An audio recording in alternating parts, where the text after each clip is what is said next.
উত্তরের বরেন্দ্র অঞ্চল। কৃষিনির্ভর এ অঞ্চলের কৃষকের উন্নয়নের কথা মাথায় রেখে ১৯৮৭ সালে যাত্রা শুরু করে রাজশাহী কৃষি উন্নয়ন ব্যাংক বা রাকাব। গেল ৩৮ বছরে ৪৮ বার ব্যবস্থাপনা পরিচালক বা এমডি পরিবর্তন হওয়া ব্যাংকটি কতটা এগিয়েছে? প্রচলিত আছে কোনো এমডি বেশি দিন থাকতে পারেন না ব্যাংকটিতে, কিন্তু কেন? সে প্রশ্ন যখন ঘুরপাক খাচ্ছে তখন স্টার নিউজ খতিয়ে দেখতে চায় ব্যাংকটির সর্বশেষ নিরীক্ষা প্রতিবেদন, যেখানে শুধু ২০১৯-২০ ও ২০২০-২১ অর্থবছরে ৮০ কোটি ৩১ লাখ টাকার হিসাবে গড়মিলের প্রমাণ মিলেছে। আর সর্বশেষ তথ্য অনুযায়ী ২০২৪ সালের জুনে ব্যাংকটির খেলাপি ঋণের পরিমাণ ছিল ১৩২২ কোটি টাকা, যদিও এবছরের জুনে তা কমে দাঁড়ায় ১২৯২ কোটি টাকায়। গেল আওয়ামী শাসনামলে আর্থিক খাতের পুকুর চুরির মতো ঘটনা থেকে বাদ যায়নি রাকাবও। কৃষককে সহজ শর্তে ঋণ প্রদান, দারিদ্র্যপীড়িত কৃষকদের আর্থিক অন্তর্ভুক্তি, মৌসুমি কৃষি বিনিয়োগের উদ্দেশ্য থাকলেও ব্যাংকটি সে আদর্শ থেকে বিচ্যুত হয়েছে অনেক আগেই। ব্যাংকের এমন বেহাল দশার মধ্যে ২৪-এর গণঅভ্যুত্থান পরবর্তী সময়ে চলতি বছরে ফেব্রুয়ারিতে ব্যবস্থাপনা পরিচালকের দায়িত্ব পান ওয়াহিদা বেগম। সংস্কারের উদ্যোগ নেন তিনি, তবে পদে পদে বাধার সম্মুখীন হন। কিন্তু কেন? সেটি জানতে হলে একটু পেছনে যেতে হবে। ব্যাংকটির সর্বশেষ অডিট প্রতিবেদনে যে ৮০ কোটি টাকা অনিয়ম ধরা পড়েছে, তার সাথে জড়িত চক্রটি কি ব্যাংকটির লাগাম ধরে রেখেছে? এবছরের মে মাসে এই চক্রের কয়েকজনকে বদলি করায় সে আগুনে ঘি ঢালার উপক্রম হয়। এরপরই বর্তমান এমডি ওয়াহিদা বেগমের বিরুদ্ধে আরও সক্রিয় হয় তারা। নিষ্পত্তি হওয়া পুরনো মামলায় ফাঁসানোর ছোঁয়া কাকা হয়। কিন্তু কোন মামলা এটি? রাজধানীর দিলকুশায় মুন টাওয়ার নির্মাণে অগ্রণী ব্যাংক থেকে নেওয়া ২৩১ কোটি টাকার ঋণ পরিশোধ না করায় মুন ইন্টারন্যাশনালকে ঋণখেলাফি ঘোষণা করা হয়। ২০১৭ সালের দেয়া পুনর্তফসিলের শর্ত ভঙ্গ হলে ব্যাংক চিঠি দেয়, যা চ্যালেঞ্জ করে প্রতিষ্ঠানটির মালিক মিজানুর রহমান ২০২১ সালে আদালতে মামলা করলেও তা খারিজ হয়। পরে হাইকোর্ট স্থিতাবস্থা দিয়ে রুল জারি করলেও ব্যাংক তাকে ঋণখেলাপি উল্লেখ করে। ফলে আদেশ অমান্যের দায়ে হাইকোর্ট অগ্রণী ব্যাংকের ৪ নির্বাহী কর্মকর্তাকে ৩ মাসের কারাদণ্ড দিলেও পরের দিনই তা স্থগিত হয়। যদিও মূল মামলা পরে হাইকোর্ট খারিজ করে ব্যাংকের পক্ষে রায় দেওয়ার মাধ্যমে তাকে ঋণখেলাপি ঘোষণা করা হয়। রাকাবের বর্তমান এমডি ওয়াহিদা বেগমের বিরুদ্ধে কোনো দুর্নীতির প্রমাণ না পাওয়ায় এবার খারিজ হওয়া মামলা ধরেই হাইকোর্টে রিট হয়, যেটি করেন দুর্নীতির দায়ে অভিযুক্ত রাকাবেরই সহকারী মহাব্যবস্থাপক আব্দুল মালেক। অগ্রণী ব্যাংকের পক্ষে যাওয়া ওই মামলা সম্পর্কে অবহিত না হয়েই কিভাবে আইনি পদক্ষেপ নেন তিনি? এই প্রশ্ন ছিল তার কাছে। আমি তো অ্যাডভোকেট না, আমি আসলে উকিলের কথা মতোই এটা উকিল বলতে হয় এবং বিচারক মহোদয়গণ এটা বলছে যে না এটা হবে, এটাই হয় সঠিক। এটা কোন মামলা একটু বলেন তো? আমি তো এই মুহূর্তে এখন আমি বলতে পারবো না। তার কথার মাধ্যমে তৃতীয় পক্ষের উপস্থিতির আভাস পাওয়া যায়।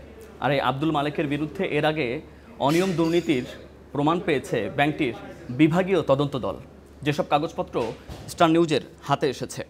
কি রয়েছে এই তদন্ত প্রতিবেদনে এবার সেটি দেখতে চাই।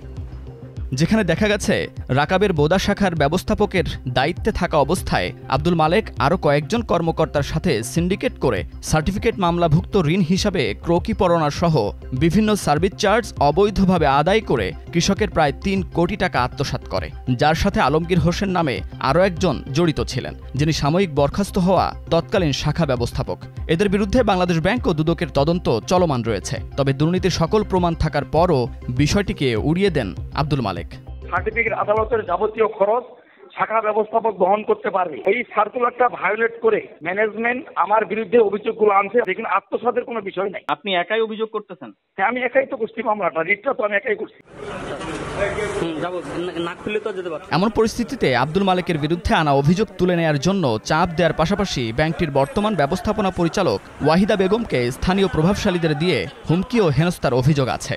উনি আমাদের এই ব্যাংকেরই একজন এজিএম, তো ওনার বিরুদ্ধে আসলে বড় বেশ কিছু অ্যালিগেশন আসছে। নিয়মের বাহিরে গিয়ে আমাদের অনেক কর্মকর্তা ক্ষমতার অপব্যবহারই বলি বা অন্যান্য জায়গায় হয়তো বা একটু ডিরেইলড হয়ে যায়, তখনই আমি চেষ্টা করি সেটাকে নিয়মের মধ্যে নিয়ে আসার জন্য। গেল ফেব্রুয়ারিতে রাকাবের এমডি হিসেবে যুক্ত হওয়ার পর ব্যাংকের স্বচ্ছতা ফিরিয়ে আনতে দুর্নীতির বিরুদ্ধে অবস্থান নেয় উল্টো এই এমডির বিরুদ্ধে দুর্নীতির অভিযোগ তোলা হয়। গত 18 নভেম্বর তার নিয়োগ চ্যালেঞ্জ করে হাইকোর্টে রিট হলে কোর্ট বাংলাদেশ ব্যাংক ও অর্থ মন্ত্রণালয়কে কারণ দর্শাতে রুল জারি করে। তবে আদালতে খারিজ হওয়া মামলায় তাকে ফাঁসানো হচ্ছে বলে অভিযোগ রাকাবের এমডির। আমার বিরুদ্ধে যে মামলাটার কথা উনি বারবার উল্লেখ করেছেন, এটা কোনো ফৌজদারি মামলা ছিল না, আর এটা কিন্তু ব্যক্তি আমি ছিলাম না, আমার চেয়ারের বিরুদ্ধে মামলাটা হয়েছিল। এখনও যে বর্তমান ব্যবস্থাপনা পরিচালক সিইও যিনি আছেন বা যিনি চেয়ারম্যান স্যার আছেন, তাদের নামেও কিন্তু তাদের বিরুদ্ধেও মামলা হয়ে আছে। এটা কাজের ক্ষেত্রে আমার চেয়ারের এগেনিস্টে মামলা হয়েছে। 31/10/24 তারিখে হাইকোর্ট বিভাগ খারিজ করে দিয়েছে এবং ব্যাংকের পক্ষে রায় দিয়েছেন। উনি বুঝতে পেরেছেন যে ওনাকে শাস্তির আওতায় আসতে হবে। ম্যানেজার হিসেবে থাকার সময় অনেকগুলো লোনের ওনার যে অনিয়ম, সেই অনিয়মের বিষয়ে বাংলাদেশ ব্যাংক কিন্তু সেভারাল টাইমস চিঠি দিয়েছে। বাংলাদেশ ব্যাংকের ওই নির্দেশনার আলোকেই কিন্তু ওনাকে ট্রান্সফার করা হয়েছে।